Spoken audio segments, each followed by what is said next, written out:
Hey everybody. Today I'm going to be talking about James McMillan's chapter 12, talking about assessing non-cognitive disposition and skills.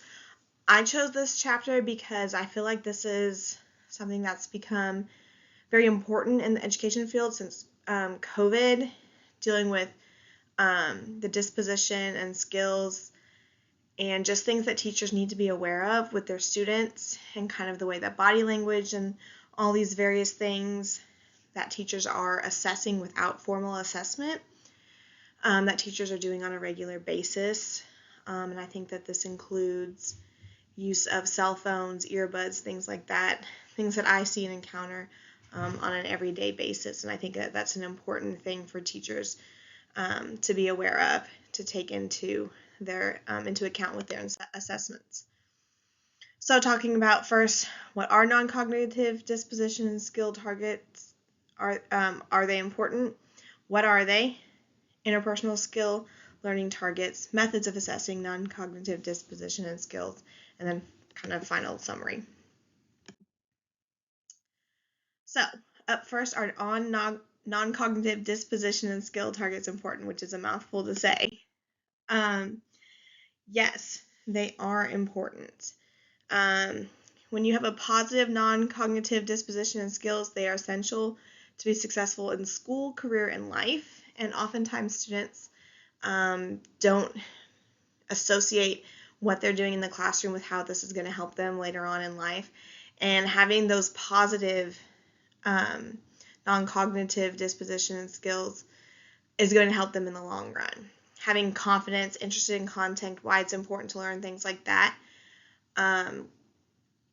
are really, really important because they're going to help them to become better students and in turn help them to go on the next stages. It's important to discuss why these skills are not assessed. They're not a part of formal assessment or testing in any way, shape, or form. Number one reason, in education, these subject matter targets are considered the most important. That's what they are tested on various levels, from in the classroom to state standards. Number two, sometimes defining the traits is difficult, which we'll get into that a little bit later in this presentation, but it can be hard to assess. Number three, the assessment of non-cognitive disposition and skills is filled with lots of difficulties and various ways of doing that. And number four, the differences in the background, context, and culture interpretations are different on how they would be assessed. The way that I'm going to assess them as a rural teacher in a small town in the Midwest is going to be different from a private school in a wealthy city or a low-income area of a large city, New York, LA, etc. So kind of those various biases are going to alter how those different things are assessed. So it is difficult to create kind of like a uniform set way to assess these non-cognitive dispositions. What are dispositional traits and learning targets? So when we're talking about disposition, this refers to the range of interpersonal attitudes, interests, values, character, and personality traits that a person has.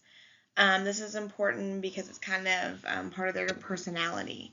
And these are various examples. It includes attitudes, predisposition to respond favorably or unfavorably to specific situations, concepts, objects, institutions, and persons.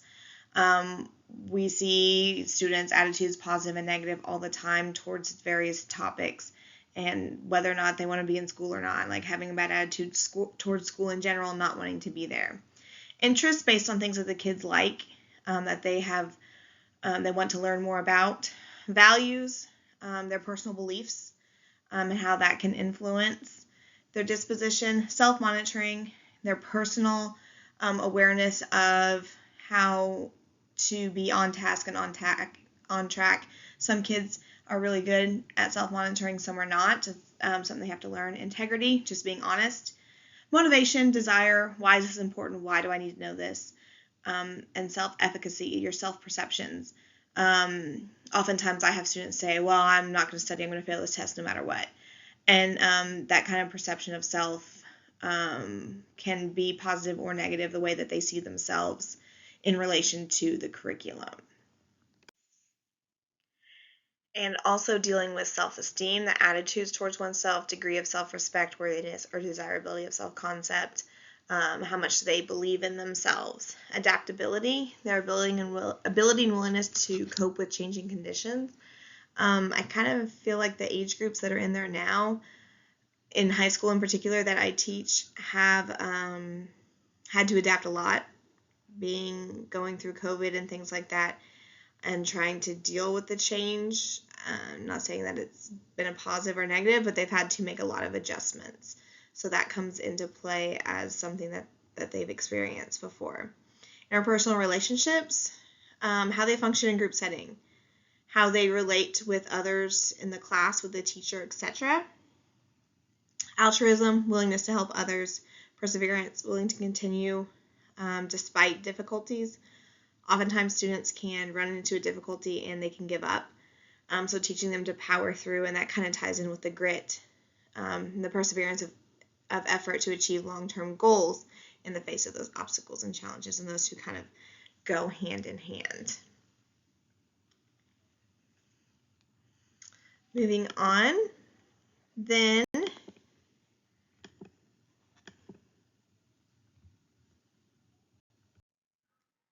next, dealing with the targets in some of these various components, talking about attitude targets, the internal states and beliefs that vary from positive to negative, usually consists of 3 different elements. The affective of the positive or the negative can influence them, the cognitive, describing worth or value, and the behavioral indication, the willingness and desire to engage in specific actions. And so when those come into play with an attitude, whether it be positive or negative, those are going to have a major impact on a student's attitude and their ability and willingness to learn. Value targets, either desirable in states of existence or to modes of conducts. Macmillan warns to stick to non-controversial and clearly related to academic learning, and not to get into kind of like religious or philosophical things like that. Some common ones to focus on that you can teach your students are honesty, integrity, justice, freedom, kindness, respect, those type of things, kind of universal, that can be applicable through school, through work, and through their personal lives as well.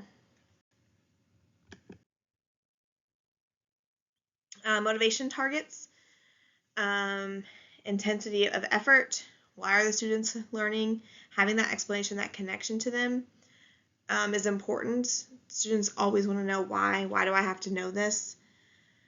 The fact that they highly value education, those can be intrinsic or extrinsic. Intrinsic are going to be internally, stuff that they find enjoyable, interesting, etc. Extrinsic are going to lead to a specific outcome. Self-concept targets. This is the cousin to self-esteem. Researchers can decide if it really precedes or results from academic learning, but how they feel about themselves can have a major impact on their learning. The caution on this one that Macmillan discusses is measuring the self-concept is not always helpful, and to focus the targets on academic self-concepts, and researchers feel like the results will be more beneficial and helpful. Self-efficacy targets, students are capable of learning a task or knowledge area, and that can be kind of the heart of learning and motivation. Interpersonal skills and learning targets. The interpersonal skills are the nature of the social relationship that students have with one another and the teacher. And I think that this is really, really important because this deals with the social interactions that are happening in your classroom. Collaborative skills, with their peers and students, basic interactions, getting along, coaching, role fulfilling, that sort of thing, how they fit in into the classroom.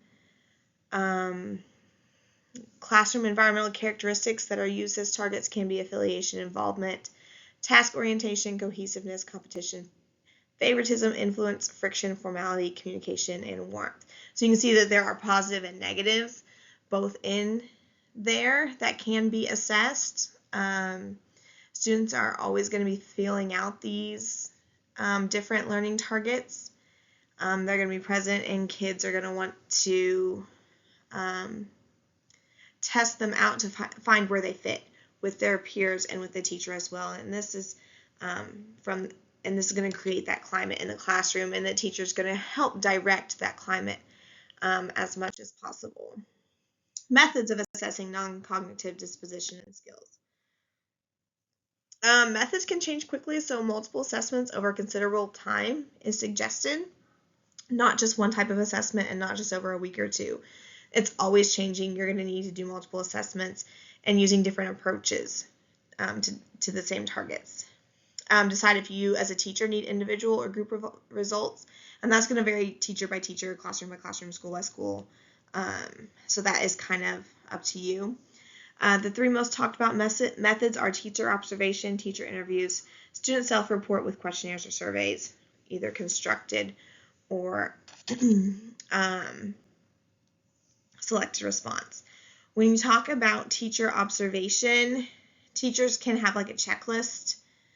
They can note positive attitude where the students approach a subject, or negative where they try to avoid it. The biggest avoidance I see is students sticking headphones in their ears, trying to listen to music while class is going on to disengage from the teacher in the classroom. Having a checklist, teachers should brainstorm with other teachers to come up with good skills that they can check off. And to do an unstructured observation and to avoid interruptions, stick to kind of what the things that you see. If you're going to have a structured one, it's going to require more time to prepare. A scale, a Riker scale, is used really often with that. Teacher interviews. You can do individuals, you can do group discussions, etc. Casual conversations. Try to create that trust between you and your students. However, there's a sense that these can make students feel uncomfortable. They don't respond well to one-on-one interviews as well. If you do questionnaires, you always have the problem of getting students to take those things seriously, giving you thoughtful responses. The question, if they really are anonymous, sometimes they have that fear that they will recognize your handwriting with that, and they'll know if you said something negative, or they may just say what you want to hear, or if they're a people pleaser, that sort of thing. And using self-assessment can be important as well. Students get immediate feedback. They feel like they are more involved in their education that way as well. You can be reflective. It may take some training because students are not used to doing that, but those are all the ways to assess. Kind of final tips and summary: find the best method that works for you and your students. That's going to give you as valid results as possible. Keep changing depending on what you're looking for, and continually making adjustments. Don't be stuck on doing it one way. In a world where students' lives were turned upside down during the COVID-19 pandemic, mental, emotional, and social health has jumped to the forefront of importance. And this is all connected to the non-cognitive disposition and skills. All of that is interconnected. The pandemic was very impactful on our schools and our students, and students need to be assessed on more than just the academic material. They should know that they as a person are important, and you can use all of these different skills and things to help create a positive learning environment, a positive, motivated student, and try to help get them engaged and see the value in the education so that they can go on to be successful beyond high school.